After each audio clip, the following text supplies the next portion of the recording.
Feature Friday. The freshest. I am so excited for this because I adore this song. This is Kahit Kailan by Southborder, but covered by Jona.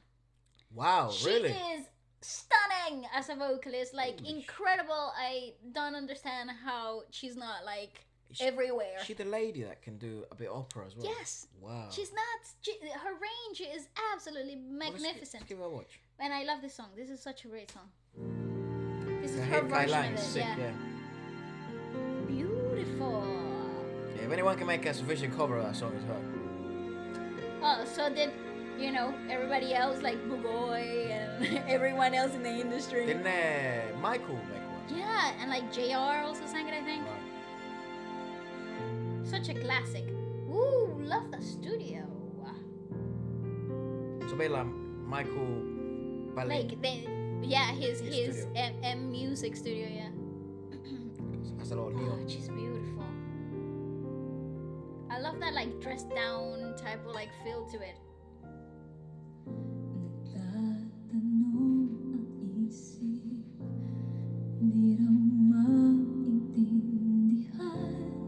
Whoa.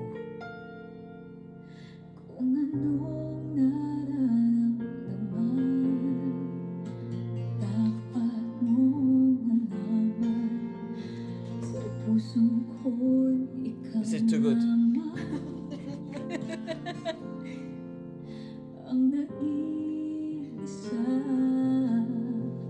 See, everybody's using Audio Technica nowadays. I don't know when this came out, but it's great.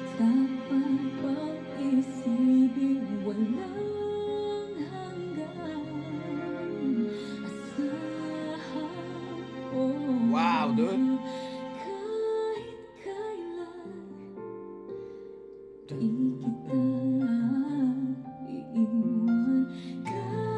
It's such a good song.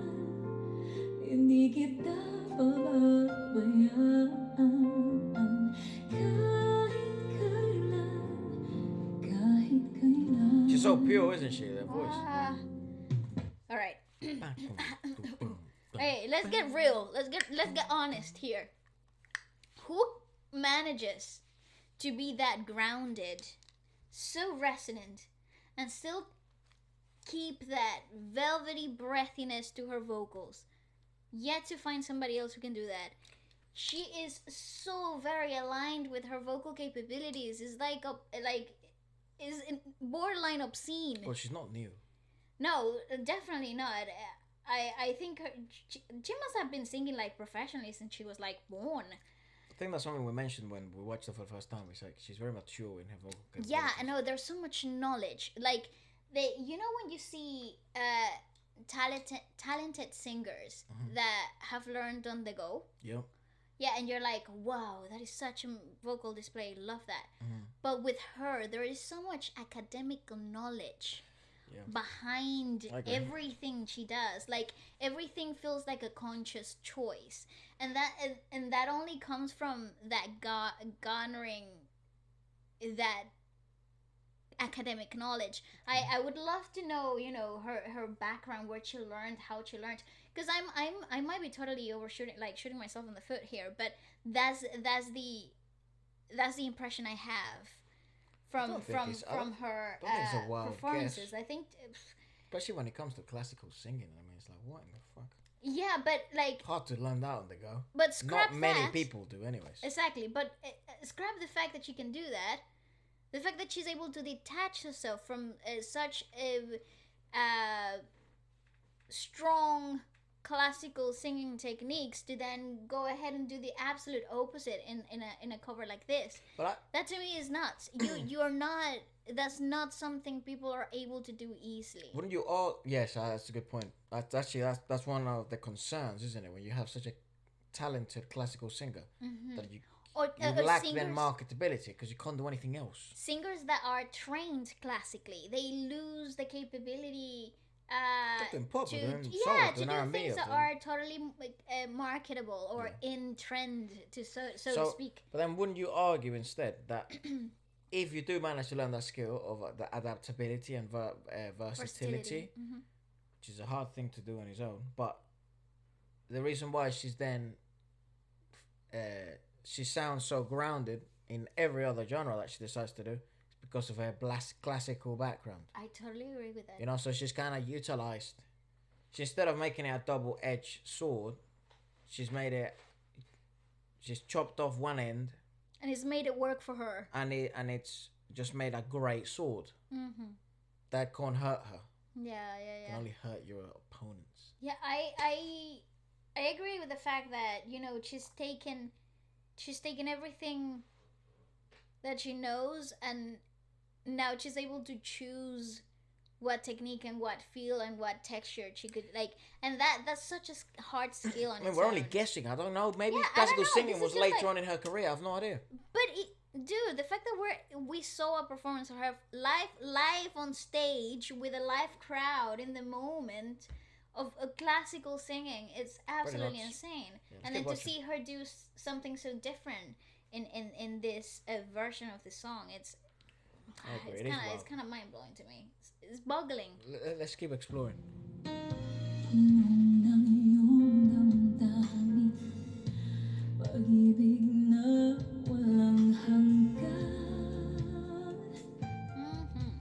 Yes.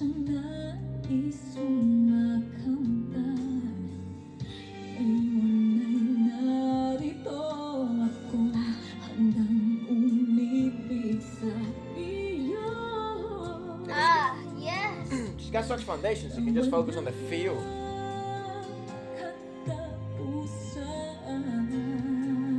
Like that. Such a hard song as well.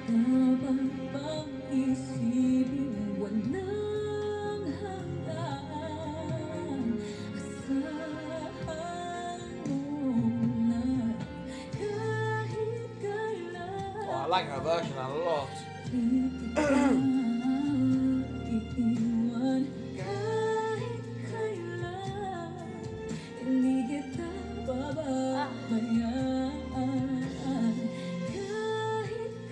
Such a blessing to listen to musicians like this, like vocalists like this. They're so rich.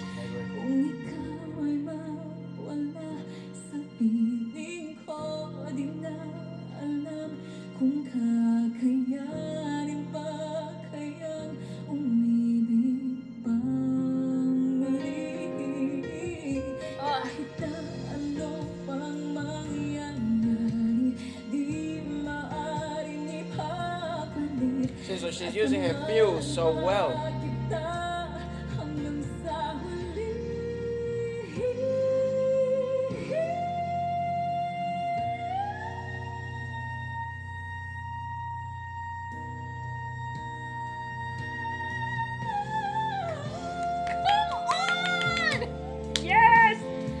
She's so rich, it's nearly decadent. Like, you know, it's like it feels like a sin to be listening to something so good that is so nicely modulated, and like those inclusions of falsetto to like full vocal notes, and it's like full notes. Oh, I'm obsessed. She is absolutely insanity. But I think she's using like that's what I mean. It's like listening to like dark chocolate running free, like melting. It's like, you don't know? Yeah, you know what I'm talking about? Yeah, I know. Yeah, I understand. Am I even making sense anymore? No, it makes sense, but because it's sort of like dark chocolate, so like so rich, so full, so silky. It's like it's the only way I could probably describe it. Yes, like and it's so like upper echelon as well. Yeah, it's like it's glamorous. It's like, I don't know. It's But what I find really good, like really enjoyable to me personally, is the fact that it's not overpowering. Yeah, it's like she utilizes her feel really well, like because she's got a tank and a half. I mean, what the fuck? she wanted to do this whole song in another way. She could. Yes. She could probably do it in 7 ways, you know.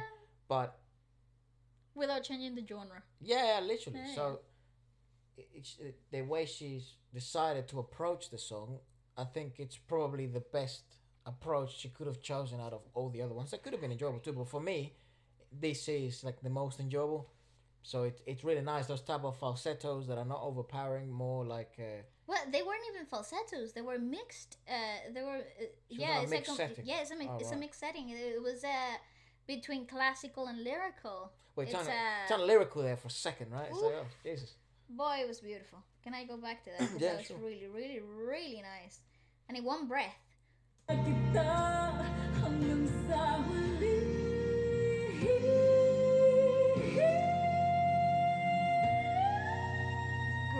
modulation. Look at that positioning of the tongue. Given so much space in the back of the... oh, breathe, woman. Jesus. It's an E sound. It's very, very economic when it comes to air, like air modulation. Yeah, we went through this on a podcast. You were like, it's very, as and O's and Oo's are very, they demand a lot of air. But E's on the other sounds, they're very, on the other hand, are very resonant, but it required very, very little air. So if you're in trouble and you want to be heard, don't shout shout E. You can go for longer. Wow. Survival instincts with Efra 101. Get your online course now. Oh my god. Actually, it's not inaccurate.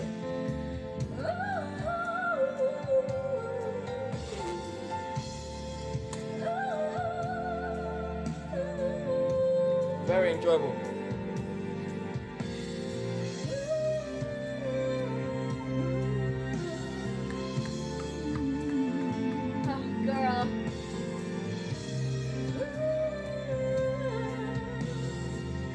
There's something so attractive about this.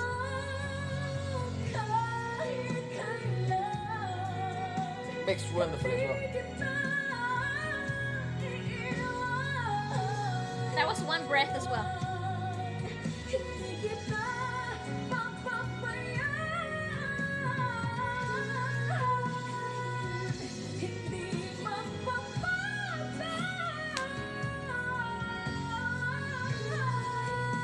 It's brilliant technique. The display is perfect. Textbook technique.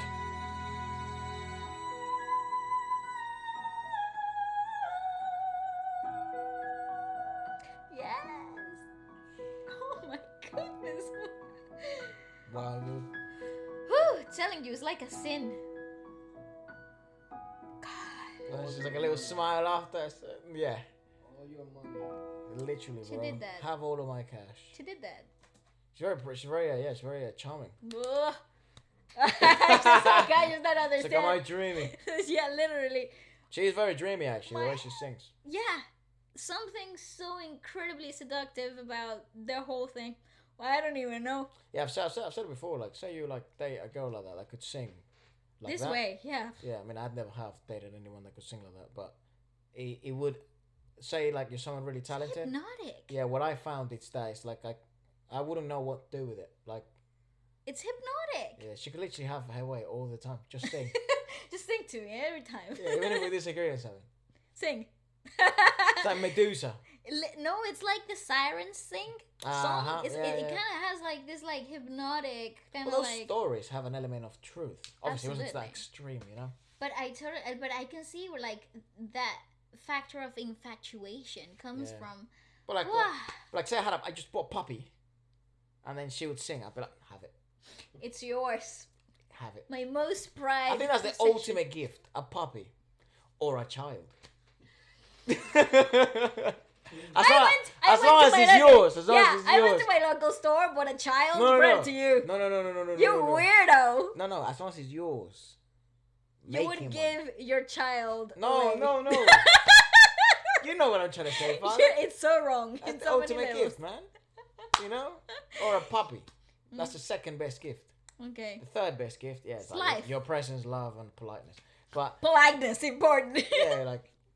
But the second gift is a puppy. You know? Second best gift ever. Yeah. And the third one is, and then like fourth is probably like, I don't know, what's the fourth best gift? Ferrari. Yeah, Ferrari. I'd say like I don't know, like a boat. Hey, have a boat, go fish. And a fishing rod. And some free bait. All for the price of one. Comes with a sandwich, your stuff, you know, in case you're a really bad fisher. You know? Well done, Efra. Anyways, if you like to support the podcast and reactions like this, do check out Feature Friday store, and you can get stylish clothing while you listen to amazing music. Yeah. Peace out.